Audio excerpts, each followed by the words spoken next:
I'm Bert Sadtler. Welcome to Boxwood Strategies. Job seeking today has become confusing, disappointing, frustrating, and even scary. Job seekers are looking for that magic button. Press that and you get a job. It's just not that simple.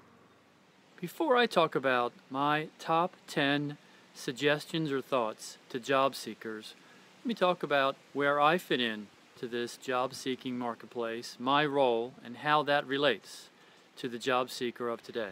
I'm first and foremost a business person. I'm not an HR administrator. I'm not a headhunter. I'm a consulting recruiter. A CEO or hiring manager and I reach a business agreement on a fixed fee basis for me to help them solve a critical business problem. Most of the time, that problem is to manage a recruitment that results in hiring critical talent, and that talent is going to solve their problem. Unlike many of the traditional recruiting models, Boxwood does not keep a database of job seekers or collect resumes of job seekers.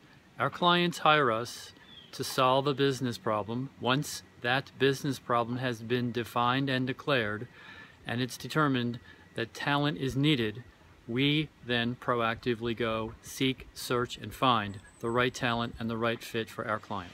So in describing the Boxwood process to a job seeker, two things. Clearly, we are not in the business of finding a job seeker a job. Secondly, we are in the business of having a deep understanding and an appreciation for the complexities and the changing job market. And that puts me in a position to offer at least some insight and some thoughts. My top 10 thoughts to job seekers. 1. It is a challenging market. The job seeker and the employer are not having an easy time. So if you find this to be frustrating, you're not alone. Unfortunately, you're probably normal. 2. Your value today is to be able to solve a critical problem for an employer. That's why they'd hire you. It doesn't mean, though, that you have had to spend the last 20 years in the same industry. It does mean because it's a bigger, wider world today, your circle is 360 degrees. Wherever you can solve that problem is of value. You're being hired to do something that company can't do. 3, you probably need some cynicism throughout this process. For example, if a magician tells you they can get you a job for a fee, they probably can't. Secondly, if you're given the advice, tell an interviewer you can do anything, you've just started the conversation off telling a lie, because no one can do anything. There is a lot of bad advice floating out there. 4, ask questions. Ask questions. Be a business person and ask questions. Instead of burying your interviewer with all of your accolades and all of your accomplishments without ever really understanding what the business problem is, it's the quickest way to lose your credibility. Ask the questions until you understand what the business problem is that they need you to solve in order for them to hire you. 5, after asking questions, now ask yourself, do you understand the business problem that you would be hired to solve? If you do understand it, follow that up with, can you solve it? If you can solve it, then you finally ask yourself the third part. Do you want to? Do you fit the culture? Is this the kind of organization that you want to be part of? 6, wasted time is a critical killer for job seekers. There's lots of members of the hiring community, lots of administrators who fall into having the authority of saying no. There's a lot fewer who have the authority to say yes. If you are not talking to someone who is a member of the Department of Yes, you should be. 7, have an appreciation for what it takes to get hired and what the qualifications are on who's going to get hired.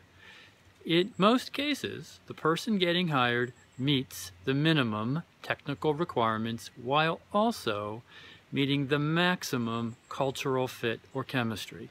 You as a job seeker have little or no control over whether or not you meet the maximum cultural fit versus some alternative candidate. It's not in your control. How do you mitigate that? You mitigate that by having a lot of balls in the air, a lot of other solid opportunities, not simply relying on just one.